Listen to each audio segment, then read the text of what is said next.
tarde. Para quem não me conhece, eu sou Marise Torres, sou a coordenadora de educação financeira do CVM. Eu queria agradecer a presença de vocês. A gente estava esperando um pouco o pessoal chegar, porque houve 168 inscrições aqui para a palestra. Mas como tem um elevador enguiçado, acho que o pessoal está demorando para subir. Confirmaram mais ou menos 60 pessoas. Mesmo assim, eu agradeço a presença de vocês, a oportunidade que a gente tem de receber vocês. Essa é mais uma palestra do Centro Educacional. O Centro Educacional da CVM foi criado para atender, capacitar, informar o cidadão, o estudante, o investidor. O Centro Educacional funciona aqui no terceiro andar. Tem um núcleo de memória que está sendo criado, a biblioteca, que é pública. Vocês só não podem levar o livro para casa, mas podem vir estudar, ler. E as salas de treinamento lá embaixo, de informática e salas de aula. Nós estamos fazendo essa atividade aqui em cima no auditório, porque como foram muitas pessoas que se inscreveram, a gente preferiu ficar mais confortável para vocês. A gente está recebendo o servidor da casa, que é o Leonardo Patini Tavares Bastos. O Leonardo ele é analista da gerência de acompanhamento de empresas Claro, da Superintendência de Relações com a Empresa da CVM. Além disso, ele tem livros publicados no Mercado de Valores Mobiliários e a Face Viva da Moeda, um romance sobre a história das ideias econômicas. O Patini está fazendo um conjunto de palestras aqui para a gente, assim como ele, outros analistas, inspetores da CVM estão vindo aqui, superintendentes, gerentes, fazendo palestras também. O Patini também é conhecido no mercado, é professor universitário, de universidades, de cursos preparatórios. Então, a palestra dele geralmente é muito concorrida. E ele está fazendo essa gentileza, assim como os outros analistas e inspetores da casa. A gente, ao final, vai entregar uma avaliação, se vocês puderem preencher, passar para a gente, que a gente, além de anotar o e-mail de vocês, a gente também faça uma avaliação, fica sabendo a opinião de vocês, para a gente melhorar essas palestras. Essas atividades vão continuar para o ano que vem. O Centro Educacional quer mesmo desenvolver suas atividades. Esse mês, o Centro Educacional saiu no Valor Econômico, com as atividades, e também saiu na exame.com. Todas as atividades que estão sendo desenvolvidas. Então, tenham uma boa tarde, aproveitem, perguntem, que a gente está aqui para isso mesmo, para esclarecer, ajudar o cidadão a ter conhecimento sobre o mercado de capitais. Bom, muito obrigada. Agora eu vou passar para o professor. Olá, pessoal, boa tarde. Bom, como está escrito ali no slide, isso é só um disclaimer, tá? O que eu falar aqui são opiniões minhas, né? Quer dizer, além do que é conceitual, pode ter alguma opinião minha que não representa necessariamente, né, o que o parecer da CVM ou qualquer coisa desse tipo, tá? Na verdade, houve uma primeira palestra. Quem teve na primeira palestra do que é o mercado de capitais, levanta o dedo. Uma pena. Alô?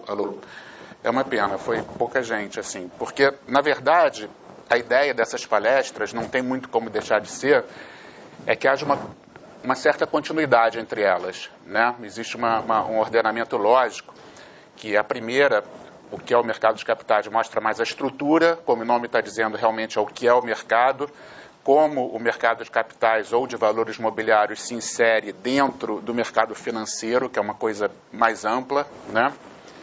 E a importância do mercado de capitais para a economia, tá?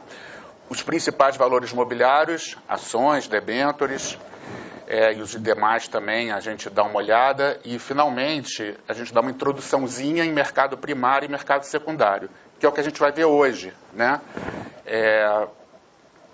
Parece-se bem essa divisão, até com a divisão que tem no concurso público da CVM, que tem estrutura do mercado, que seria a primeira palestra, e o funcionamento do mercado. O que a gente vai ver hoje são como esses órgãos que a gente vê na primeira parte, esses órgãos e esses produtos do mercado, funcionam.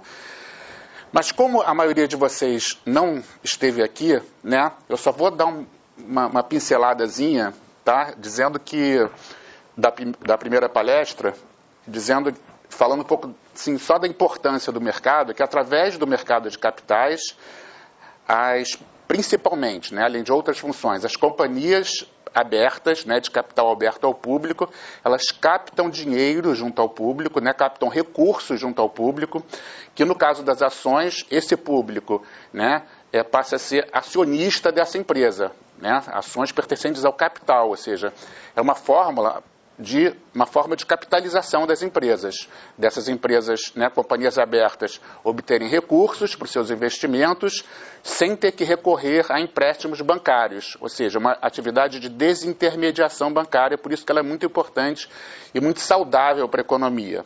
Tá? Nessa primeira parte, então, aqui da nossa palestra, que é um segmento disso, nós vamos ver, então, hoje, o mercado primário, que é isso que eu estou falando para vocês, mas agora de uma forma de como acontece a operação, tá? Como é feita essa captação pelas empresas, através das ofertas públicas. A liquidação e custódia, que antes da gente entrar no mercado secundário, porque hoje seria mercado primário e mercado secundário, né, basicamente.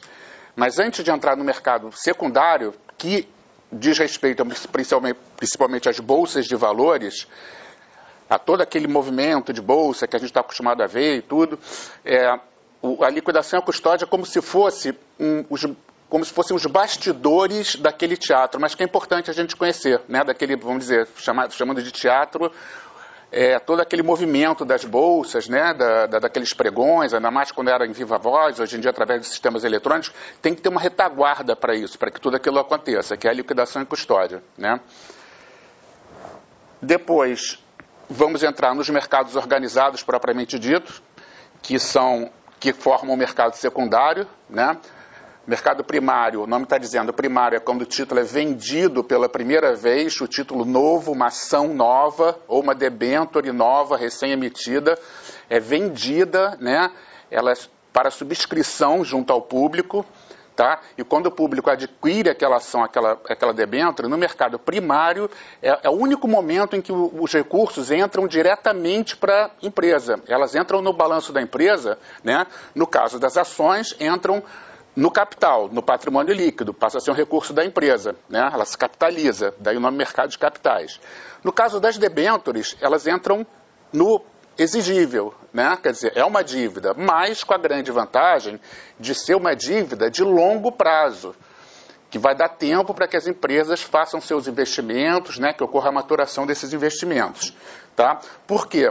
Então, recapitulando de novo a primeira palestra, a finalidade principal do mercado de capitais é o municiamento de recursos, né, para as empresas de longo prazo. Para o curto prazo, para operações de capital de giro, existem os bancos que fazem isso. Né? Agora, para o longo prazo, onde as empresas, né, conseguem recursos que elas possam investir, que não precisem, no caso das ações, devolver nunca esses recursos. Isso é uma grande característica, né, e muito saudável. A empresa capta aquele recurso. Vamos dizer que vocês participem dessa oferta pública, ou vocês, ou através de um fundo de investimento, vocês se tornam acionistas, né, dessas companhias, tá? Da Petrobras, da Gerdau, dessas companhias, né, de Suzano, todas elas, companhias de capital aberto, e essas companhias nunca vão precisar, né, juridicamente elas não têm obrigação nenhuma de devolver o dinheiro para vocês passam a ser sócios, mas vocês jamais seriam sócios ou jamais comprariam o fundo que vocês investem nessas ações, né, se fosse assim, então nunca vou receber meu dinheiro, né, que nem um carro, né, que você compra o automóvel novo, e mercado primário é novo, né, na concessionária com cheirinho de novo, e dissesse, esse carro você nunca vai poder vender ele. Tá?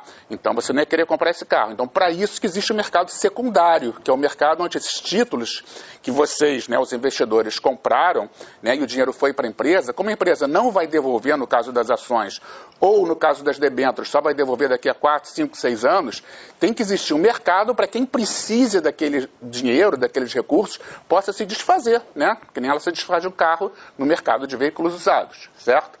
Para isso existe o mercado secundário, que é o mercado... O quê? Que se chama de mercados organizados, porque são mercados organizados. Basicamente o quê? As bolsas de valores, né? As bolsas de valores e os mercados de balcão organizados. São os mercados onde esses títulos são negociados, tá? E, finalmente, nós vamos ver o mercado... Vocês estão ouvindo bem?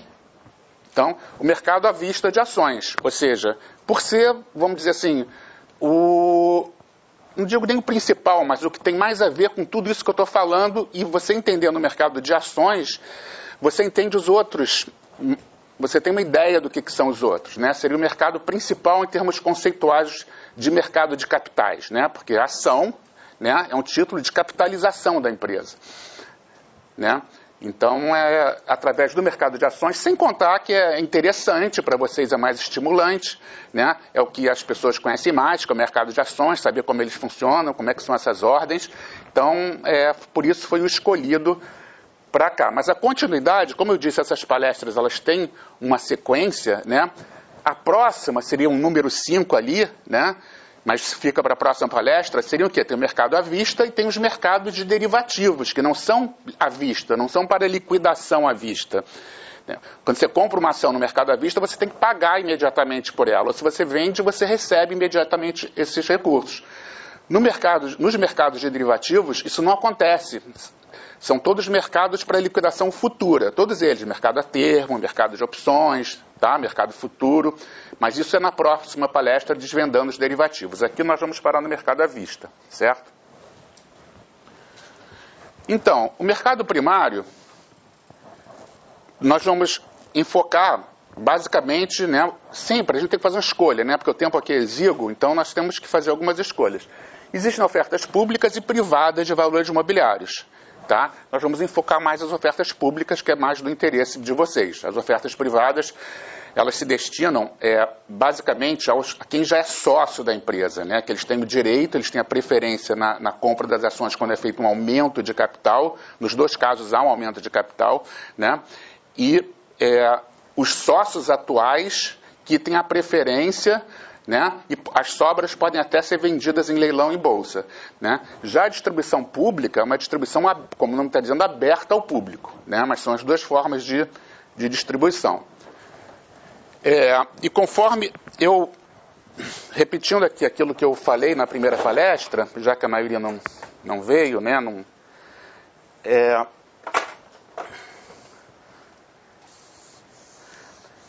Isso daqui,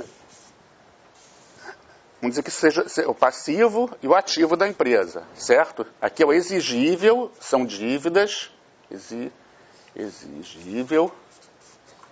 E aqui é o patrimônio líquido, são recursos da própria empresa, que são dívidas. Somando, né, isso é a contabilidade básica, né, o que a empresa tem dela própria, que é o patrimônio líquido, ao que ela deve, né, a soma dá exatamente tudo que ela tem, certo? A grande vantagem do mercado de capitais, no caso das ações, é que quando é feita uma emissão de ações, né, emissões de ações vão para o público, né, para as pessoas, para os fundos de investimento, né, para os fundos de pensão, né, vai ações para o público, né, e esse público, né, comprou, subscreveu as ações, entra dinheiro na empresa. Entrou dinheiro, isso aqui aumenta o capital da empresa. Quando é a primeira vez que isso acontece, é chamado como que o pessoal chama? Uma sigla em inglês. Alguém falou certo aí. É o quê? IPO, exatamente. Na primeira vez o IPO, mas só na primeira. Nas outras é uma distribuição normal, né? Então, entrou esse dinheiro aqui, a empresa vai distribuir esses recursos, desse dinheiro que entrou das pessoas que passaram a ser sócias da empresa, aqui, né, no caixa, máquinas, equipamentos, matéria-prima e, preferencialmente, investimentos aqui, né, parques industriais, novos produtos, vai distribuir no ativo. Ou, o que elas chamam de mudar o perfil do passivo, né? Se elas estão com exigível aqui muito grande ou muito de curto prazo, elas podem também pegar esses recursos para quê? Para abater aqui, né, nas dívidas. Tá? Isso no caso das ações. Entrou recurso, que maravilha, ela faz um monte de coisa a empresa. Investe de preferência. Faz isso como? É o que a gente vai ver aqui. Faz essa venda dessas ações que as pessoas subscrevem, né? Por meio de ofertas públicas, tá? Se for uma oferta privada, vai ser para os acionistas atuais. Ou, no caso das debêntures que estão aqui, A debênture, por mais maravilhoso que seja o título, é de longo prazo, é um título que não é bancário, não tem intermediação bancária, não tem que pagar juro para banco, é direto para o público e tudo, ele é uma dívida, né? A debênture entra aqui, quando emite debênture, tá? Emitiu debênture, mas é um título muito interessante para a empresa, porque uma debênture é um título longo, de 5, 6, 7 anos, né? Não é uma dívida de banco que vai ter que pagar daqui a pouco, ela vai ter tempo de fazer investimentos com aqueles recursos. Enquanto esse tempo passa, normalmente uma debênture paga o quê?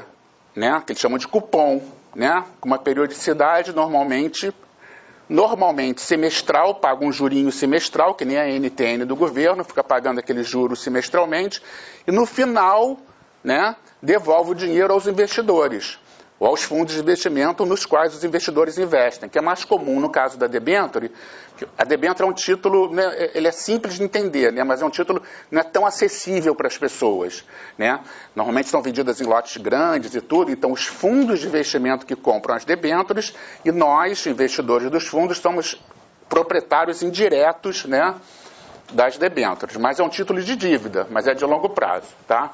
Agora, o que a gente vai ver aqui, então, é como é feita essa operação. Essa palestra é bem da parte operacional, tá? Que entra os recursos ali na empresa. Então, a oferta pública, né, é esse processo de lançamento, de venda, né, desses títulos ao público. Tá? Ela é pública quando tem qualquer tipo de propaganda, quando não é uma coisa direcionada para um público específico, para pessoas, um público limitado específico, né? Já é considerada uma oferta pública, já está submetida à instrução 400. Oi. Ah, tá.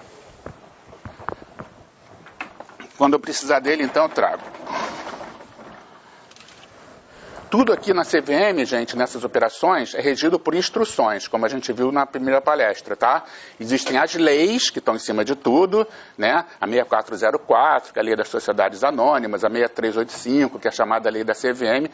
Embaixo das leis, quem operacionaliza as leis através de instruções ou deliberações é a CVM, ou o Banco Central lá na área dele, né? Nas circulares dele. Então, tudo aqui na CVM, a gente se refere a instruções. E tem as instruções mais famosas, que vocês obtêm facilmente entrando no site da CVM, lá em legislação, só escrever o númerozinho dela ou o assunto, para quem não sabe o número, vai sair. A famosa instrução, né, que diz como tem que ser feitas essas ofertas públicas, é a instrução número 400. Muito bem. Você é da casa, né? Você é suspeito. Não? Ah, mas eu conheço você. Hã? Ah, DSC, tá bom. Tá, você também. Então, gente, a 400, diz tudo como tem que ser feito, que é o nosso, quem usa muito a 400 é o nosso aqui, a nossa superintendência de registros, tá? Que registra o quê? São duas coisas que têm que ser registradas, nesse caso, além de outros registros que a CVM concede. A empresa tem que ser registrada na CVM, a CVM dá o registro, isso é lá a minha área que dá, na CEP, e cada operação também, né, de oferta, quando é pública, tem que ser registrada, né? Tudo isso visando a proteção do público, né? E pública quando é aberta, com anúncio, qualquer um pode comprar, né? Tem que ter, é chamado underwriting, um termo em inglês que é usado, subscrição, né? Por quê, gente? Porque quando uma pessoa compra uma ação na Bolsa, se usa o termo comprar, eu comprei uma ação da Petrobras, tudo bem. Mas quando é esse tal mercado primário, que a ação está novinha, com cheirinho de nova, cheirinho brincando que antigamente era papel, né? Que emitia com tinta mesmo, parecia um diploma de faculdade. Hoje em dia isso é tudo registro de computador, né? Mas enfim, brincando, como se fosse cheirinho de novo, né? Não se diz eu comprei uma ação, né? Quer dizer, pode até se dizer, né? Mas o certo mesmo é falar que o acionista, ou o novo investidor, subscreveu a ação, né? Tá? O termo comprar é usado lá na Bolsa. Quando é no mercado primário, em oferta pública, se usa o termo subscreveu a ação. Que em inglês é o quê? Subs, under, inscrição, writing, underwriting, né? Que se usa aqui no Brasil também, porque vários termos aqui, não em concurso público, mas vários termos aqui, no Brasil se usa o termo inglês, porque o mercado americano é um grande mercado de capitais do mundo, né? Então, tem que ter um coordenador, pode ser um banco de investimento, uma corretora ou uma distribuidora, tem que coordenar, é obrigado pela instrução 400 a ter uma instituição dessa para coordenar a operação de venda ao público, tá?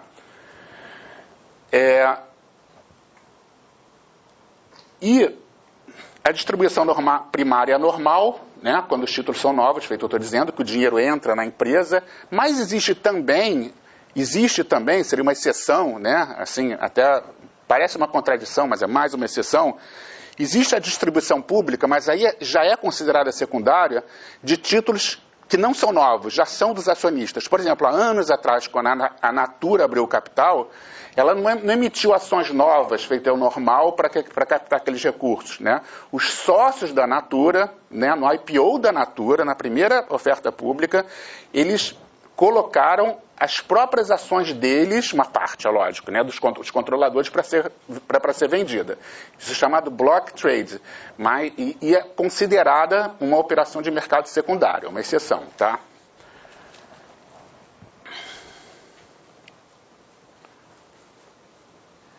Então,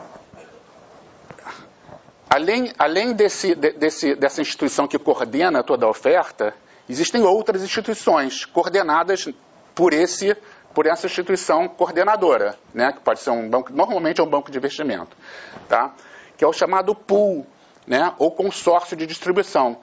Quando a gente vê um anúncio do jornal de uma oferta pública, né, parece uma pirâmide, né, quer dizer, as logomarcas dessas instituições. Lá em cima vai o coordenador, ou líder, né, embaixo, né, vão ali os colíderes, os consorciados, e lá embaixo um monte de logomarcazinha das corretoras, que é quem faz a venda, afinal ganha uma comissão só para vender, né.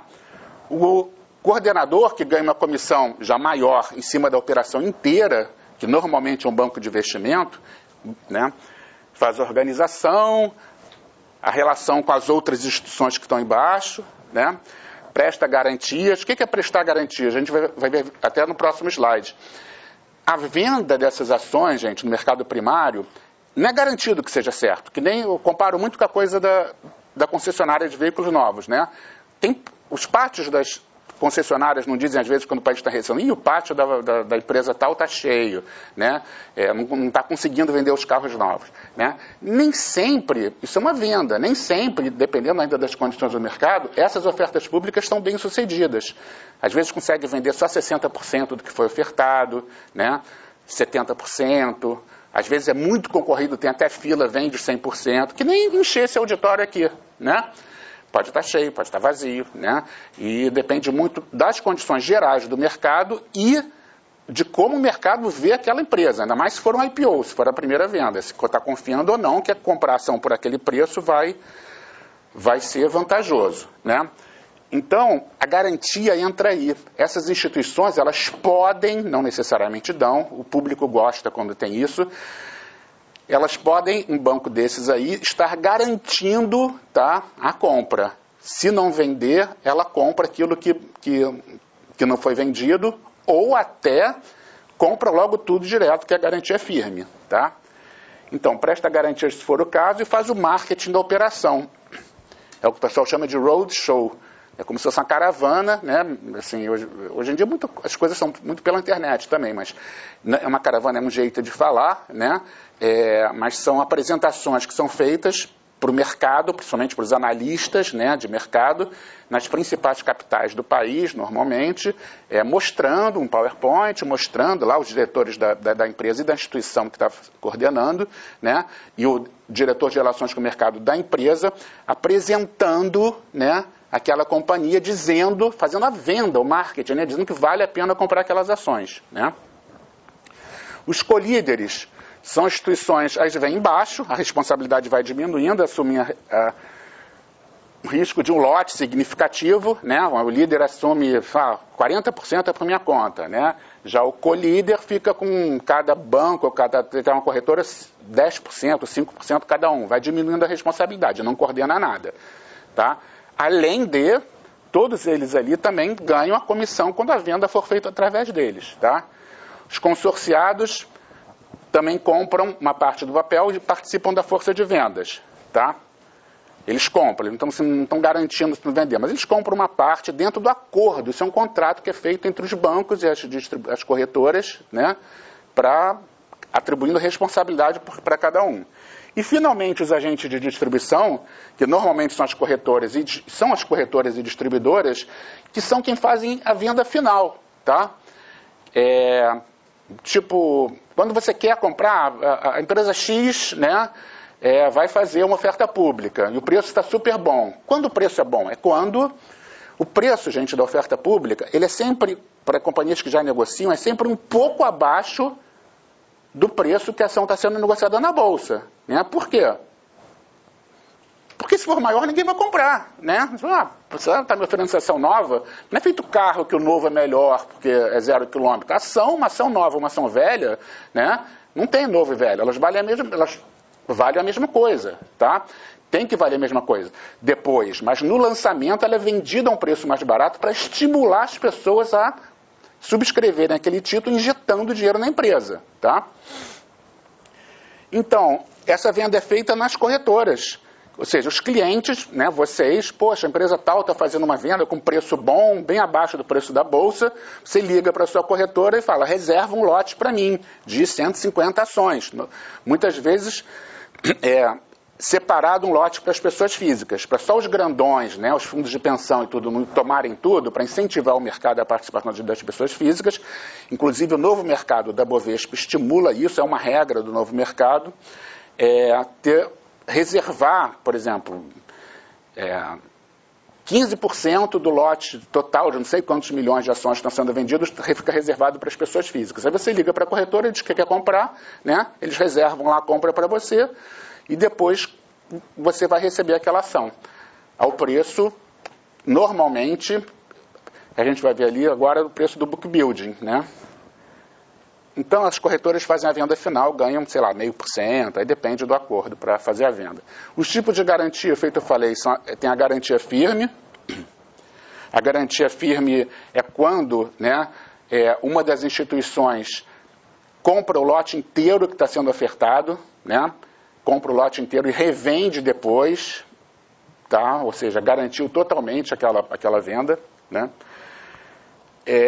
O stand-by, essa instituição assume a responsabilidade, ou mais de uma, né, de adquirir normalmente uma parte do lote, mas só uma parte do lote que sobrar e não precisa ser inteiro. Ela fica de stand-by, né, chamado residual também. Ela fica na espera. Tá? Vendeu 72%, mas elas se comprometeram, né, a garantir até 80% ou 90%. Então cobra...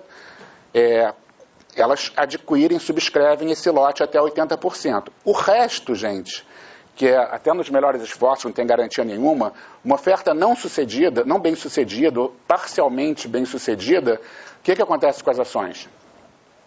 Essas ações que não foram vendidas. Oi? Fala mais alto. Não, elas são devolvidas para a empresa, né? As instituições devolvem para a empresa e a empresa normalmente, quer dizer, cancela essas ações, como se não tivesse feito aquela venda. Tá? Cancela. E melhores esforços é quando as instituições, tudo do ponto de vista das instituições, né, que estão fazendo a venda, melhores esforços, elas só se comprometem a envidar os melhores esforços para que seja feita a venda, né, mas não garantem nada. O que vender, vendeu. Tá? Muitas vezes, gente, quando o mercado não está bom e a oferta não atinge valores razoáveis, a própria oferta pública toda pode ser cancelada. Né? Pode ser cancelada.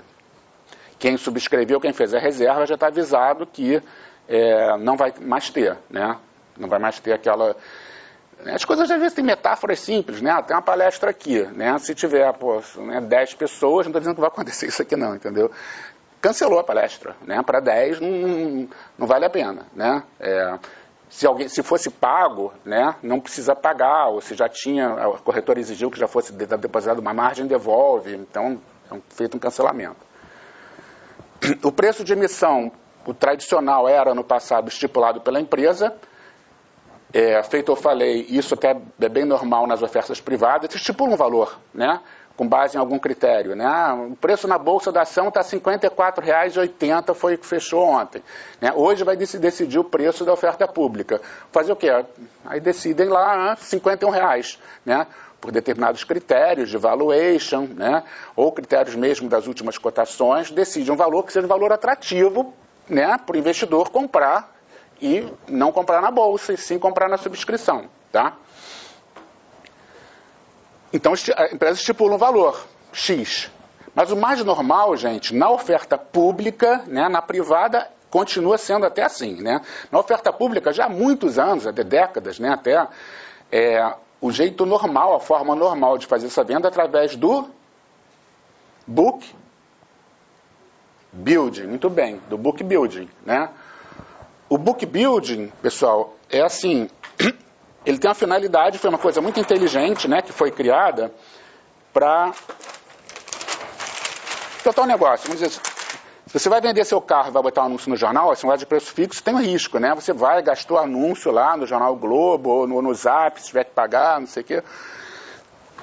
Desculpa, e botou o anúncio, sei lá, meu carro usado, 25 mil reais, chutou lá, eu acho que vale isso, viu o mercado, não sei o quê. Aí, pode ser que o preço seja bom, e pode também acontecer duas coisas. Você acordou domingo, botou esse anúncio no jornal, um monte de gente começa a ligar, e você fala assim, nossa, que burrice que eu fiz, devia ter posto 30 mil reais no meu carro. Pelo menos um ou outro desses já tinham ligado, eu vendia por 30, eu botei um preço baixo, né? Ou você pode botar um preço alto demais, que ninguém se interesse, ninguém liga, você fica, pô, gastei anúncio no Globo, gastei uma grana, botei aquele anúncio lá para domingo e ninguém me ligou, né? Porque eu acho que eu exagerei no preço mesmo. Entendeu? São coisas que tem um custo e acaba sendo um fracasso, né? Tanto nesse exemplinho da vida pessoal, como numa operação enorme dessas que custa dinheiro. Tá? Então, por causa disso, os americanos, muito espertos, inventaram o book build. O book, gente, é o livro de ofertas. Até no mercado secundário e na bolsa chama book. É o livro onde, porque antigamente era um livro, né, quando a bolsa era toda, quando se escrevia as ofertas que eram feitas, né, pelos investidores. Até hoje, mesmo sendo tudo por computador, é tudo eletrônico, continua chamando book. Book building, construção do livro. E é assim que é feito o book building. As instituições, né, principalmente as grandes, porque o normal que eu falei da pessoa física, sendo bem prático, é ele nem participar do book building. Reserva uma parte para a pessoa física, mas para não ficar aquela, como ela vai influir muito pouco no preço, né, normalmente ela vai até ficar com o lote, né, uma parte do lote que foi reservada para ela, mas pelo resultado que dá o book building, tá? E o book building é assim, Natal, por exemplo, normalmente é uma semana. Tem uma semana onde são recebidas as ofertas. É a semana da oferta pública. Pode ser uma semana e meia, não tem um prazo delimitado, tá? Em que as corretoras, aquelas que estão lá embaixo, né, que recebem as ofertas, né, dos clientes, tanto das pessoas físicas, nesse caso é só a quantidade, normalmente não é o preço, e os grandões, os fundos de investimento, os bancos, a Previ, né, a Petro, os fundos de pensão e tudo, começam a mandar as ofertas, né? Esse daqui, né, um fundão de pensão, ele está reservando 2 milhões de ações, eu quero 2 milhões de ações, e, gente, o mais importante do book building, em vez de você dizer que seu carro vale, 25 mil reais, você como está naquela de, sei lá, você se ferrou naquela primeira vez que ninguém ligou, ou todo mundo ligou numa outra vez, então, é como se o jornal pudesse isso, até pode, né, de repente no Globo.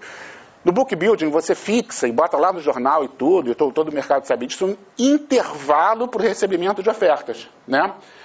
Por exemplo, a ação, né, que está sendo vendida, vamos dizer, igual ao exemplo do carro, só que 25 reais, né, seria, em vez de ser 25 reais, né, que seria um preço que podia dar certo, a instituição bota em acordo, né, chegou esse momento, vamos fazer o book building com intervalo de 23 a 28, né?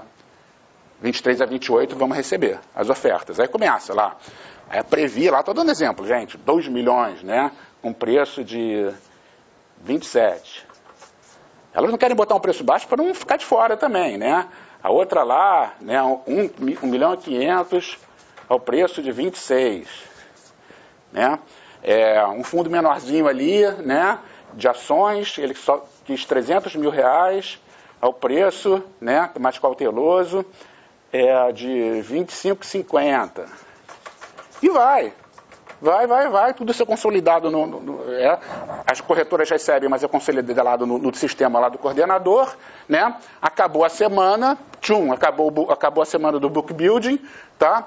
Aquelas ofertas estão todas no book, né? No livro de ofertas, e o computador faz o quê? primeiro, que nem o Excel, quando você dá um sort lá dos dados, bota em ordem isso daqui de preço, 27, que nem está aqui, vamos dizer que fosse esse, 25, depois teve um cara aqui a 25,40, outro não sei o que era, e um último carinha lá, né, ofereceu aqui 230 mil ações ao preço de 23, que era o mais baixo, né? Está tudo lá no livro, tá? Mas o lote que é ofertado tem um lote determinado, que é um valor, sei lá, de 30 milhões de ações. Então vai somando, bota o computador para somar, tarará. Quando preenche 30 aqui, é o preço de corte. Cortou. O último preço, vamos dizer que tivesse sido de 24,85 de uma instituição lá que ofereceu, é o preço de corte. Porque daqui para cima já completou, né, os 30 milhões de ações. Esse preço pode parecer injusto, né, mas isso, creiam que já foi extremamente pensado e tem estratégias envolvendo isso e tudo, né? Aquele preço vai valer para todo mundo. Tanto para a Previ, que ofereceu 27, como para o outro mais baixo lá, o próprio que ofereceu 24,30, todo mundo ganha o preço de corte. E quem ofereceu menos que 24,85 ficou fora da oferta, não leva ação nenhuma, tá? É assim que funciona normalmente, né? O jeito clássico do book building é esse, tá bom?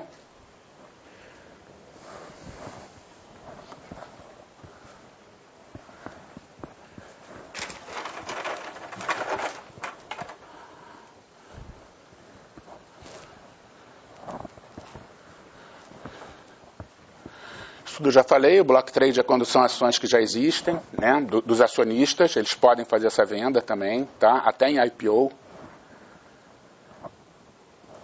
Aí é o que se fala normalmente, nossa, e na primeira palestra tem muitas vantagens de você abrir o capital, né, toda essa, você até chega quase às vezes um romantismo em torno do mercado de capitais, que é uma maravilha, e é realmente uma maravilha, né, quem não quer recurso de graça? Ah, mas tem que pagar dividendo, mas tem que pagar dividendo de acordo com o lucro, né, se não deu lucro não paga dividendo, então é mais do que justo pagar dividendo para os acionistas. E mesmo assim pode pagar, né, normalmente no mínimo até 25%. Então é ótimo. A debênture é só de longo prazo. Que maravilha. Por que toda companhia não abre capital, contanto que tem tamanho? Porque tem um monte de custo. Elas ficam avaliando isso. Elas avaliam o quê? O mercado, se vão conseguir vender a ação por um preço bom, né, e fazem uma análise de custo-benefício. Ser uma empresa de capital aberta não é uma coisa barata, né? Exige, né, uma série de coisas. Desde a publicação da AGE, que decide cada aumento de capital, né? Confecção de prospectos, né? Prospecto é um documento enorme que vem aqui para a CVM, vai para o mercado dizendo todas as condições, análise disso tudo, de consultoria para chegar àquele preço, né? De avaliação por fluxo de caixa descontado e tudo. No caso de debêntures, tem que fazer registro de emissão em cartório, confecção dos certificados, visitas de analista à empresa, o tal do roadshow, né? Vai ter a comissão dos agentes, boletim de subscrição, taxa de registro, anúncio de jornal, vai passar a pagar taxa de registro na CVM, taxa de registro na Bolsa, né? Então, é uma série de custos, né? Tem que ter um departamento de relações com investidores, tem que ter um diretor de relações com investidores, que é quem responde pela empresa nas questões relativas ao mercado de capitais, tá? Tem que ter um profissional gabaritado, né, e habilitado para esse cargo. E principalmente, gente, oferecer, né, disponibilizar a série de informações que a CVM e a Bolsa coletam. Basicamente, aí vai outra instrução famosa, através da 480. Então, a 480, né, vai uma série de informações periódicas, regulares que as empresas têm que fornecer, sem falar nas informações eventuais, né? Assembleia extraordinária, fato relevante, recompra de ações, né? Milhões de coisas que acontecem que tem que ficar publicando no jornal, que não é uma coisa barata, tá? Tudo isso é custo. Então a empresa tem que ter um porte, tem que ter uma finalidade, né? E uma condição de estar captando, de ser uma companhia aberta, não é para qualquer um, tá? Então, como eu já falei, essas exigências todas do registro estão na 480, né? O registro tem que ser feito na CVM, tá? E tem que ter intermediação financeira. Isso tudo eu já falei, tá? quando é pública, tem requisitos, vamos dizer assim, sinais, né? Quer dizer, fatos que caracterizam uma oferta pública, não pode ser uma oferta... Se tiver qualquer tipo de propaganda, já é uma oferta pública, tá? E tem que estar submetida a 400, que a exigência é muito maior do que uma oferta privada, tá? Para a segurança dos investidores. O prospecto, como eu falei, é um documento... se você for aqui na SRI, aqui embaixo, são uns cadernos assim, enormes, com espiral desse tamanho, com tudo que é informação da empresa, gráficos, não sei o quê, com todas as condições da oferta pública, por que chegou naquele preço, perspectiva da empresa de longo prazo, né? Muitas informações. Oferta, quem está garantindo a operação, quem são os coordenadores, como é que é o pool, tá? Todas as características estão nesse prospecto. Então, gente, não tem motivo da gente se aprofundar mais ainda, né, em oferta pública. Até porque, como eu falei, a pessoa física nem participa, é raro uma pessoa física, a não ser as que tenham muitos recursos, né, participar diretamente de uma oferta pública. Tá? Até pode existir, né, alguma oferta pública que bota em um valor menor e tudo, a pessoa física vai e participa, mas é só fazer o que eu falei, vai na corretora e reserva um lote. Você acha que aquele preço está bom? Né? A pessoa física participa. Inclusive dizem, né, inclusive que é o seguinte, no novo mercado, que é um segmento especial da Bovespa, que uma das coisas que tem mais exigências de transparência das empresas, e o novo mercado, as ações que estão listadas no novo mercado, espera-se também que elas deem mais acesso, né, além das garantias, dê mais acesso ao investidor pessoa física, ao pequeno investidor. Né? Então, uma das regras do novo mercado, até do nível 2 do novo mercado, do nível 1, inclusive, é que toda a oferta pública que seja feita, quando a empresa é do novo mercado, do nível 1 do novo mercado, seja obrigatoriamente, aí é obrigatório, tem algum mecanismo de pulverização, nem que seja uma simples reserva de lote, feito eu falei, mas para a pessoa física. Tá? Existem as críticas também, que dizem, né, estão dizendo, que talvez até em audiência pública normalmente, aí o novo mercado, né, as regras do novo mercado, e existem até pedidos de que essa regra saia, né? Porque dizem que a pessoa física gosta muito de fazer flipagem, né? Flipar é quando a oferta pública é feita, se for uma oferta pública que saiba-se que vai ter um interesse muito grande, né? O cara que faz flipagem, o sujeito, o investidor, não precisa ser uma pessoa física, mas é que dizem que eles fazem mais. Compra ação para se aproveitar daquele preço baixo, sabe que vai ter uma demanda muito grande, que a demanda, o book building de repente foi mal feito e tudo, mal precificado, e logo no dia seguinte, a semana, na estreia no dia seguinte, ou do IPO, ou no dia seguinte, não é o IPO, mas acabou a oferta, ele já vende aquele título no mercado, tá? Por um preço maior, ou seja, seria assim, a interpretação da coisa, faz-se tudo para atrair o investidor, para que ele seja acionista, se torne acionista da empresa, né? E no fundo ele só quer ter um ganho de curtíssimo prazo. Então tem gente que acha que não estaria funcionando muito essa não é proteção, mas esse resguardar, né, a participação da pessoa física.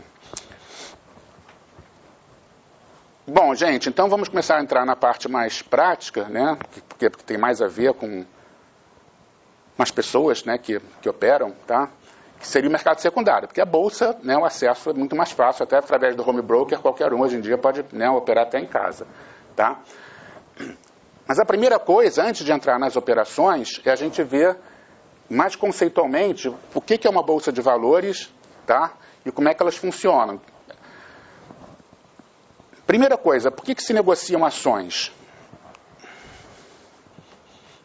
Alguém arrisca? Por que as pessoas ficam comprando e vendendo ação, né? Porque até... Vocês já pensaram sobre isso? Aquele monte de gente lá, e gente comprando, vendendo, comprando, vendendo. por que existem, né, negociação, até do ponto de vista mais conceitual, né, negociação de ações? É aquilo que eu falei, gente. Ninguém compraria um carro 0 km se não pudesse vender esse carro. Tá? Então, existe mercado de compra e venda de ações, tá? Para que as pessoas que adquiriram aquelas ações, elas possam, a qualquer momento, vender aquelas ações, né? Terem liquidez, né?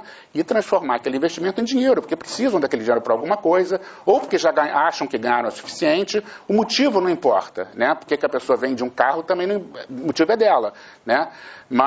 Ou porque quer comprar uma outra ação, né? Mas tem que ter liquidez. Se não tiver liquidez, por mais nobre que seja o mercado primário, é o mercado primário que fomenta as empresas, é através do mercado primário que as empresas se capitalizam. Se não houver mercado secundário, fica inviabilizado o mercado primário, porque ninguém vai comprar as ações do mercado primário, né? Então, eles só vão ter interesse de comprar no primário se puderem vendê-las quando quiserem, né? É o atributo da liquidez. O que é esse atributo? Como é que se mede a liquidez? O que é a liquidez? É a capacidade de qualquer coisa, nas suas ações, né? De novo, no carro, tem carros que têm mais liquidez que outros. Você vende, são coisas que você vende mais rapidamente, né? Você transforma em dinheiro mais rapidamente, né? Quanto mais rapidamente você transforma um ativo em dinheiro, né, em moeda, mais líquido ele é. Tem ações com mais liquidez, que você vende elas rapidamente, ações com menos liquidez, né? Mas, de modo geral, o que se espera de uma bolsa de valores é que ela ofereça um ambiente, né, onde essas ações tenham o máximo de liquidez possível.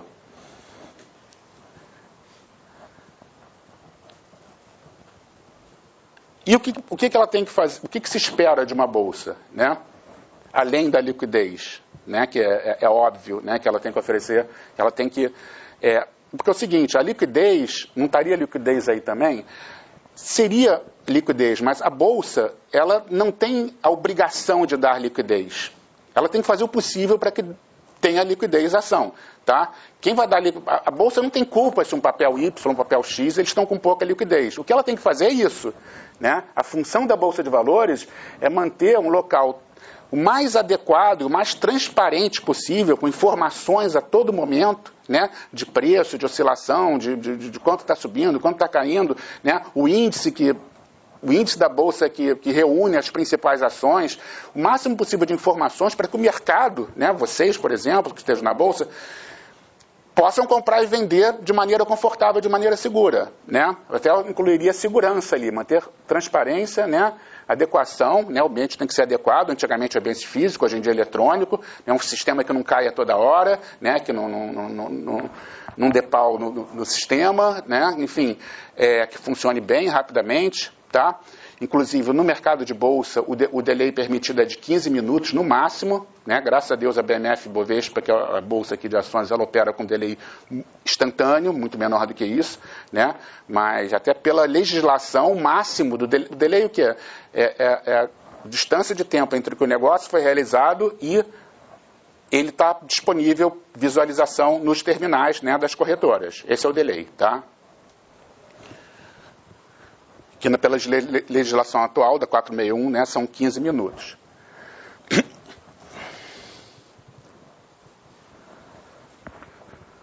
Bom, seria agora, mas como demorou um pouquinho para começar, vamos avançar só mais um pouquinho aqui, a gente dá uma paradinha, tá? Até porque talvez demore um pouco mais, tá? O horário que vocês receberam foi de às...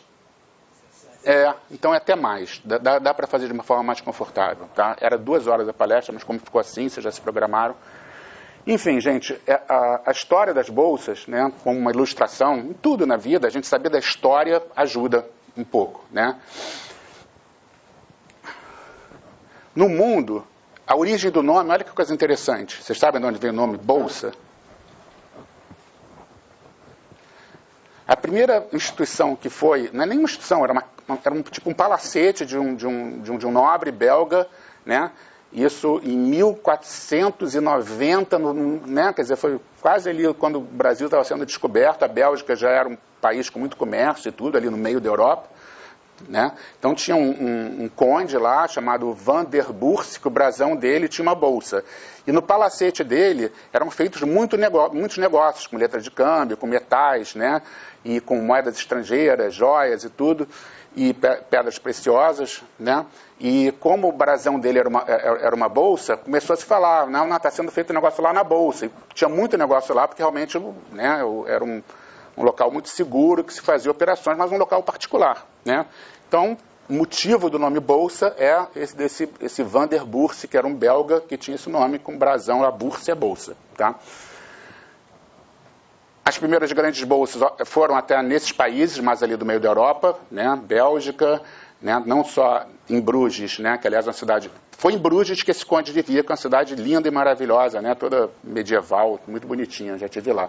E na Antuérpia, também ali, né? Na Bélgica, as pequenas bolsas foram surgindo. Em Amsterdã, que era o principal centro comercial nessa época da Europa, né? E depois vieram, nos anos 1600 e tanto, veio a Bolsa de Paris, né? Depois a Royal Exchange, a Bolsa de Londres. Mas até os anos 1900, né? O começo mesmo dos anos 1900, essas bolsas elas não negociavam ações, negociavam mais isso que eu estou falando, metais preciosos, mercadorias, né? Títulos até de dívida do governo já eram negociados e tudo. Foi em meados do século XIX, né, que passaram as ações, né, porque esses grandes empreendimentos, ferrovias e tudo que eram feitos na época, os próprios governos bancavam isso com dívida, né?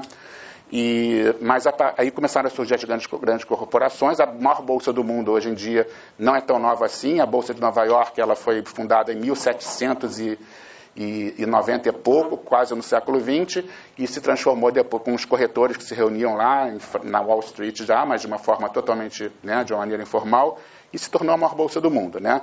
Então, ao longo do século XX, essas bolsas foram se consolidando, foi um negócio que deu certo, o mercado de capitais, né, deu certo em vários países, principalmente nos Estados Unidos, né, e ter a bolsa para negociar os papéis passou, não só nos Estados Unidos, como nos outros países, uma coisa muito importante. Então, elas foram crescendo, se consolidando. Até que no final do século XX, elas passaram por um processo que as nossas bolsas aqui passaram também, né, que é chamada desmutualização. O que é isso, gente? Tanto as bolsas do Brasil feitas as outras bolsas, e eu peguei essa época, né, elas não eram feitas, são hoje, a maioria delas, sociedades anônimas, né, inclusive como a BMF Bovespa e vários do mundo de capital aberto, ela própria ser uma empresa de capital aberto, né, não, elas são como se fossem clubes, né, da forma que você tem, tudo bem, a finalidade não é a mesma, de lazer, mas a forma jurídica, da mesma forma que você tem ali o Clube Caiçaras, ou o Clube Piraquê até que não, porque é da Naval, mas um clube, né, que você tem um título daquele clube, a bolsa era assim, os corretores tinham o título das bolsas que facultavam, eles eram donos das bolsas e eles operavam nas bolsas porque eles tinham título, né? E só eles podiam operar, era um monopólio dos próprios corretores, tá? E sem fins lucrativos, nem podia ter fins lucrativos. Isso foi mudando no mundo todo, né? Passaram a poder se organizar sob forma de sociedades anônimas e foram se fundindo as bolsas. Esse negócio de fusão é uma coisa que ocorreu não só nas bolsas, mas em vários ramos empresariais. A tendência é as empresas se fundirem para ficarem mais fortes, concorrerem, enfim, e diluírem custos, se fundindo. Na Europa, gente, que tinha uma bolsa em cada país, só para dar um exemplo extremo, lá tem atualmente a Euronext, que é uma bolsa europeia, né, que tem as outras bolsas viraram escritórios, né, de representação, né. Esse fenômeno aconteceu no Brasil também, que cada estado tinha uma bolsa.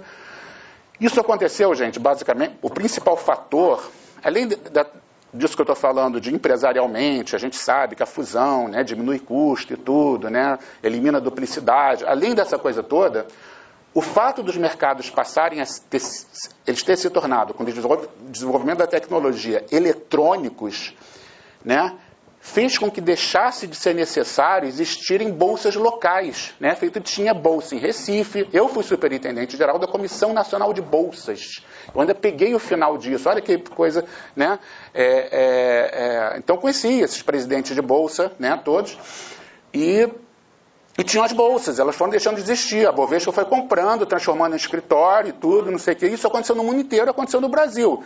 Né? E mesmo deixou de ser necessário, já estou até me antecipando, não só nesses países como no Brasil, existirem duas bolsas.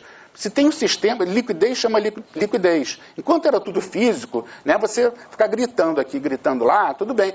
Agora, são dois locais diferentes, se o grito só alcança uma sala. Agora, a partir do momento que a coisa é eletrônica, né, o investidor vai escolher aquele ambiente eletrônico em que ele venda mais rápido o papel, em que a liquidez seja maior. Né? Então, tendo duas bolsas, né, isso só não acontece nos Estados Unidos, com a NYSE e com a Nasdaq, porque elas negociam papéis diferentes.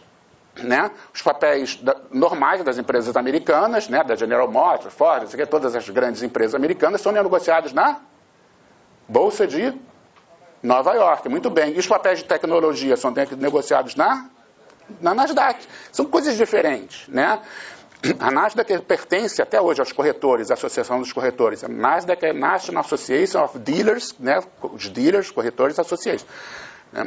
Então, são coisas que eles conseguiram manter, mas tinha outras bolsas americanas, feito a Amex e tudo, não a Amex do cartão, a American Stock Exchange, que foram se juntando. Imagina, se nos Estados Unidos juntou aqui, não ia juntar, é óbvio que junta. Não precisa ter dois sistemas, né? E sem contar que as empresas, principalmente as empresas, tinham que pagar a taxa de registro para a Bolsa do Rio e para a Bolsa de São Paulo. Olha que coisa, eu fui funcionário da Bolsa do Rio, eu vivi isso tudo, né? Os estertores, né? O final disso. Pagar nos dois lugares. Quer dizer, é óbvio que isso ia acabar acontecendo, as bolsas se fundiram, não só a Bolsa do Rio, a Bolsa de São Paulo, e depois, seguindo esse movimento, a desmutualização favorece isso, apesar de que essas fusões já vinham acontecendo com títulos, que era assim, quando já ainda era com títulos, um corretor da Bolsa, quando já estava tudo em São Paulo, fizeram acordo para ações só em São Paulo, um corretor de São Paulo, fizeram um split nos títulos da Bolsa de São Paulo, né? Uma corretora de São Paulo tinha que ter 6 desses títulos já splitados para operar na própria Bolsa. Aí, para possibilitar as outras praças, né, que são coisa mais o acesso, né, a praça não automática, o corretor do Rio de Janeiro bastava ter 3 títulos, né, e um corretor das outras praças, né, Ceará, Rio Grande do Sul, onde tinham as bolsas assim, né, passaram a não ser operativas, com um título só da Bolsa de São Paulo, eles podiam operar na Bolsa de São Paulo. Né? Isso já foi uma forma de fusão. Mas com as ações, então, a coisa se tornou muito mais... a velocidade foi muito maior. Né? E, principalmente, depois que aconteceu a desmutualização, uma das coisas principais, os corretores deixaram de ser donos da Bolsa de Valores. Né? Tem vários investidores, bancos, né? Ação é negociada na Bolsa. Você pode ser acionista da BMF Bovespa, a gente sabe disso. Né? Isso é desmutualização. É como se você pegasse o Caiçaras, olha que maluquice, mas só para dar um exemplo, deixasse de ser uma coisa que cada um tem um título, o Caiçaras passa a ser uma empresa que nem a Disney, de divertimento naquela ilha na Lagoa, transforma aquilo em ações, né? Eles fizeram como? Dão ações em troca do título, os corretores ganharam muito dinheiro com isso, né? Ganharam ações em troca dos seus títulos, venderam depois, até porque não precisava mais ter o título para operar, só a autorização da Bolsa que precisa hoje. E, vamos dizer, nesse exemplo, Caiçaras, todo mundo poderia ter um título, né, ações do Caiçaras, não uma pessoa ter um título para frequentar, desmutualiza. Foi isso que aconteceu e é o resumo de tudo que eu ia falar, tá, gente? Aqui embaixo, então, os ambientes de bolsa eram daquele jeito, chamava Corbelli, né, isso lá no início do século XX, eles ficavam em torno, né, do gerente do pregão. Depois, recentemente, eu peguei isso, o pregão era físico, mas ficava dividindo, feita na Bolsa de Nova York até hoje em dia, né, em círculos por setor. Então, tinha o setor, né, que negociava ações de bens de consumo, como se fosse hoje em dia Ambev, Pão de Açúcar, não sei o que mais, aqueles corretores ficam ali, um negociando com o outro. Bancos, aquele montinho, não sei o que. Na Bolsa de Nova York, inclusive, tem uma coisa física onde eles ficam. Mas antigamente era uma coisa só, né? Então essas foram as datas que as bolsas foram criadas. 1965 foi o ano capital. Antes disso, gente, para vocês terem uma ideia, os corretores, não tinha corretora feita nos Estados Unidos, tem desde 1900, né? os corretores eram nomeados, uma coisa cartorial, pelo presidente da República e podia passar de pai para filho para ele ser corretor de... O nome ficou até de fundos públicos, eu não sei o que era. Eles eram os donos da bolsa, feito eu falei, né, das bolsas, que tinham várias. Né? Próximo, bem profissionalizado, né, anticorporativo. Né? Eram pessoas físicas, né, que eram os corretores. Em 1965, né, teve o golpe militar em 64, a reforma do sistema financeiro, passou a ter sociedades corretoras, os bancos de investimento, né, via a 4728, que é a lei do mercado de capitais, que criou todas essas instituições, passaram a ser pessoas jurídicas, né, as corretoras e tudo. Aí a Bolsa começou a crescer, 67, até principalmente 67, inventaram os fundos 157, que era o Decreto-Lei 157, que precisava de alguma coisa para incentivar. Também não adianta ter toda uma coisa melhorzinha, não sei o que mais, para incentivar.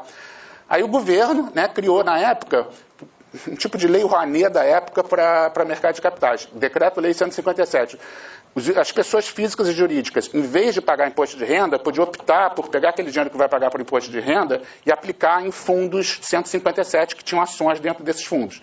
Né? Isso estimulou bastante o mercado de capitais. É lógico, né? Até porque é melhor você pagar, nem que você não conhecesse direito na época que era aquilo, né? Você investir em alguma coisa do que dar o dinheiro para o governo. Então cresceu muito. Cresceu tanto que em 71 teve um boom, né? Começou todo mundo a achar que estava ficando milionário, e esses movimentos de bolha sempre acabam assim, descolou do valor real e teve um crash. Né? As pessoas perderam um monte de dinheiro, porque aqueles valores estavam em reais, aí começam a vender.